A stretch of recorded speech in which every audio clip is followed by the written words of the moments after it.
हर हर महादेव, जय श्री कृष्ण। आज हम ओमकार में परमेश्वर लिंग के प्रादुर्भाव और उसकी महिमा का बारे में जानेंगे। तो वीडियो को लास्ट तक जरूर देखिएगा।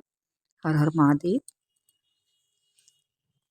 ओमकारेश्वर मध्य प्रदेश में स्थित स्वयं भू ओमकारेश्वर और परमेश्वर लिंग भगवान शिव के 12 ज्योतिर्लिंगों में से एक माना जाता है।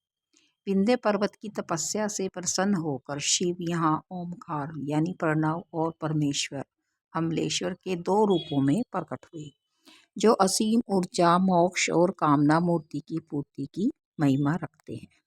इनके दर्शन मात्र से ही मनोकामना की पूर्ति हो जाती है। यह नर्मदा नदी के तट पर स्थित है, जिसमें स्नान करके और शिवलिंग के दर्शन करके उनकी पूजा करके हमें पूर्ति होती है, हमारी मनोकामना की, और हमें मोक्ष की प्राप्ति होती है। इसकी महिमा के बारे में बताया गया है कि विंध्याचल के अहंकार को नष्ट करने के लिए भगवान शिव ने ओमकारेश्वर में निवास करना स्वीकार किया था। इसे तीर्थों का राजा भी कहा जाता है। यहाँ 68 प्रमुख तीर्थ स्थल हैं, जहाँ 33 करोड़ देवी देवता निवास करते हैं। इसे ब्रह्मांड का केंद्र भी माना जाता है। ओमकार शब्द सृष्टि की उत्पत्ति का मूल माना जाता है, इसलिए यह लिंग संपूर्ण सृष्टि की ऊर्जा का केंद्र माना जाता है।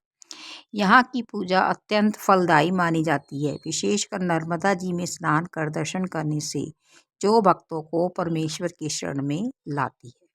पुराणों की कथा के अनुसार एक बार राजा मानधाता ने इस पर्वत पर घोर तपस्या करके भगवान शिव को प्रसन्न किया था।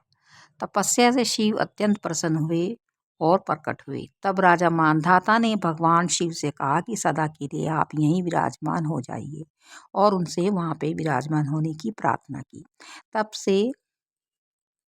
तभी से वहाँ पे शिव विराजमान है, इसलिए इस नगरी को ओमकार मानधाता भी कहते हैं। इस क्षेत्र में 68 तीर्थ स्थल हैं और ऐसा कहा जाता है कि यहाँ 33 करोड़ देवी देवता निवास करते हैं। यहाँ नर्मदा जी में स्नान करने का विशेष महत्व है। नर्मदा जी के दर्शन मात्र से ही सारे पाप दूर हो जाते हैं। इसकी एक दूसरी कथा के अनुसार विंध्याचल के गर्भ को दूर करने के लिए भी शिव जी यहाँ पर विराजमान हुए थे। उसकी कथा इस प्रकार है। यह अपने भक्त की रक्षा करने वाले महाकाल नामक शिवलिंग की बड़ी अद्भुत कथा है, जो कि हमने अभी लास्ट वीडियो में सुनी थी पिछली। अब हम ओमकार में स्थित परमेश्वर लिंग के प्रादुर्भाव की कथा सुनेंगे। शिव पुराण के अनुसार ओमकार तीर्थ में सर्वपातखारी परमेश्वर का जो ज्योतिर्लिंग है, उसके आविर्भाव की कथा इस प्रकार है। ओमकार तीर्थ में परमेश संज्ञक ज्योतिर्लिंग जिस प्रकार प्रकट हुआ, वह मैं आपसे शेयर कर रही हूँ शिव कथा पुराण के अनुसार, तो आप इसे प्रेम से सुने। एक समय की बात है, भगवान नारद मुनि गोकर्ण नामक शिव के समीप जा बड़ी भक्ति के साथ उनकी सेवा करने लगे। कुछ काल के बाद वे मुनिश्रेष्ठ वहां से गिरिराज विंध्य पर्वत आए और विंध्य से वहां बड़े आदर के साथ उनका पूजन किया। मेरे यहाँ सब कुछ है। विंध्य पर्वत ने कहा कि मेरे यहाँ सब कुछ है, कभी किसी बात की कोई कमी नहीं होती। इस भाव को मन में लेकर विंध्याचल नारद जी के सामने खड़ा हो गया। उसकी वह अभिमान भरी बातें सुनकर अहंकार नाशक नारद मुनि लंबी सांस खींचकर चुपचाप खड़े हो गए। यह देख विंध्य पर्वत ने पूछा, आपने मेरे यहाँ कौन सी कमी देखी है, जो कि आपने इस तरह की लंबी सांस यहाँ पर खींची है? इसका मुझे कारण बताइए। नारद जी ने कहा, भैया तुम्हारे यहाँ सब कुछ है, फिर भी मेरू पर्वत तुमसे बहुत ऊंचा है।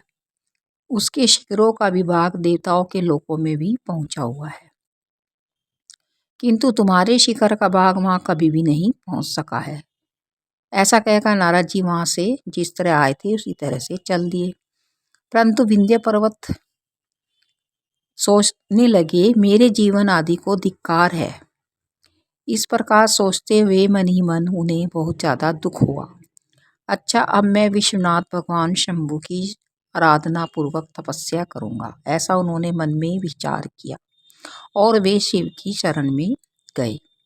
इसके बाद जहाँ साक्षात ओमकार की स्थिति है वहाँ प्रसन्नता पूर्वक जाकर उसने शिव की पार्थिव मूर्ति बनाई और 6 मास तक निरंतर शंभु की आराधना करके शिव के ध्यान में तत्पर हो गए, लग गए। तपस्या के स्थान से वे बिल्कुल भी नहीं हिले। विंध्याचल की ऐसी तपस्या देखकर पार्वती पति प्रसन्न हो गए और उन्होंने विंध्याचल को अपना वह स्वरूप दिखाया जो योगियों के लिए भी दुर्लभ है। वे प्रसन्न हो उस समय उससे बोले, भगवान शिव बोले, हे विंध्य पर्वत, तुम मनोवांछित वर मांगो। मैं भक्तों को अभिष्ट वर देने वाला हूँ और तुम्हारी तपस्या से भी मैं प्रसन्न हूँ। तो विंध्य पर्वत ने शिव से कहा, हे शंभो, आप सदा ही भक्त वत्सल हैं। यदि आप मुझ पर प्रसन्न हैं तो मुझे वह अभिष्ट बुद्धि प्रदान कीजिए जो अपने कार्य को सिद्ध करने वाली हो। भगवान शंभु ने उसे वह उत्तम वर दे दिया और कहा, पर्वतराज विंध्याचल, तुम जैसा चाहो वैसा करो। इस समय देवता तथा निर्मल अंतःकरण वाले ऋषि वहां पर आए हुए थे और शंकर जी की पूजा करके वे बोले, हे प्रभु, आप यहाँ स्थिर रूप से निवास करें। उन्होंने ऐसी प्रार्थना भगवान शिव से की। देवताओं की यह बात सुनकर परमेश्वर शिव प्रसन्न हो गए और लोगों को सुख देने के लिए उन्होंने वैसा ही किया। वहाँ जो एक ही ओमकार लिंग था वह 2 स्वरूपों में विभक्त हो गया। प्रणव में जो सदाशिव थे वे ओमकार नाम से विख्यात हुए और पार्थिव मूर्ति में जो शिव ज्योति प्रतिष्ठित हुई उसका परमेश्वर संज्ञा हुई, अर्थात उसे परमेश्वर को ही अमलेश्वर भी कहते हैं। इस प्रकार ओमकार और परमेश्वर ये दोनों शिवलिंग भक्तों को अभिष्ट फल प्रदान करने वाले हैं। उस समय देवता और ऋषियों ने उन दोनों लिंगों की पूजा की और भगवान विष्णुध्वज को संतुष्ट करके अनेक वर प्राप्त कर लिए। इसके बाद देवता अब अपने स्थान को गए और विंध्याचल भी अधिक प्रसन्नता का अनुभव करने लगा। उसने अपने अभिष्ट कार्य को सिद्ध किया और मानसिक परिताप को त्याग दिया, यानी अपने घमंड को उसने त्याग दिया। जो पुरुष इस प्रकार भगवान शंकर का पूजन करता है वह माता के गर्भ में फिर कभी नहीं आता।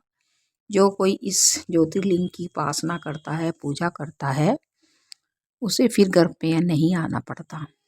इसमें तनिक भी संशय नहीं है और वह अपनी मनवांछित वस्तु को प्राप्त कर लेता है। जो ज्योतिर्लिंग वहाँ प्रकट हुआ उसकी आराधना से जो फल मिलता है वह सब तुम्हें यहाँ पर बता दिया गया है। शिव पर इसके बाद मैं उत्तम केदार नामक ज्योतिर्लिंग का वर्णन करूँगी, तो आप उसे अवश्य ही सुनिएगा। इस नेक्स्ट वीडियो में हम केदारेश्वर और भीम शंकर नामक ज्योतिर्लिंग के बारे में जानेंगे। हर हर महादेव, राधे राधे, जय श्री कृष्ण।